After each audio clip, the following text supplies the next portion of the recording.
ఏపీలో భూ వివాదాలు భగ్గుమంటున్నాయి.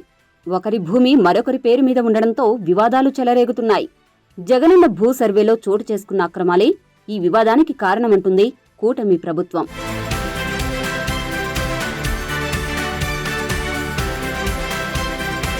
అధికారంలోకి వచ్చిన వెంటనే ల్యాండ్ టైటిలింగ్ యాక్ట్ను కూటమి ప్రభుత్వం రద్దు చేస్తామని రైతులకు హామీ ఇచ్చింది.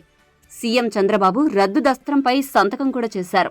అయినప్పటికీ భూ వివాదాలు పరిష్కారం కావడం లేదు. అసలు ల్యాండ్ టైటిలింగ్ యాక్ట్ రద్దయిందా లేదా అన్న సందేహాలు రైతుల్లో నెలకొన్నాయి. యాక్ట్ రద్దయితే రెవెన్యూ రికార్డులో తమ భూ వివరాలు ఎందుకు లేనట్లు అని రైతులు ప్రశ్నిస్తున్నారు.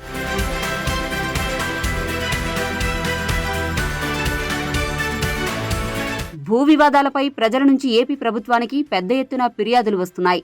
జూన్ నుంచి ఇప్పటి వరకు 71,335 ఫిర్యాదులు అందినట్టు సమాచారం.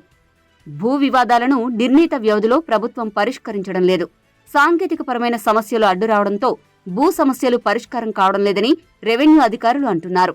శ్రీ పొట్టి శ్రీరాములు నెల్లూరు జిల్లాలో 8,277, ఎన్టీఆర్ జిల్లాలో 8,038 ఫిర్యాదులు అందినట్టు సమాచారం.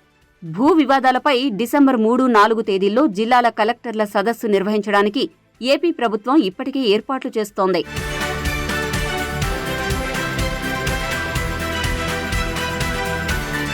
మరిన్ని వీడియోస్ కోసం ఛానల్ ని సబ్స్క్రైబ్ చేయండి. లేటెస్ట్ అప్డేట్స్ కోసం వాట్సాప్ ఛానల్ ని ఫాలో అవ్వండి. లింక్ డిస్క్రిప్షన్ లో ఉంది.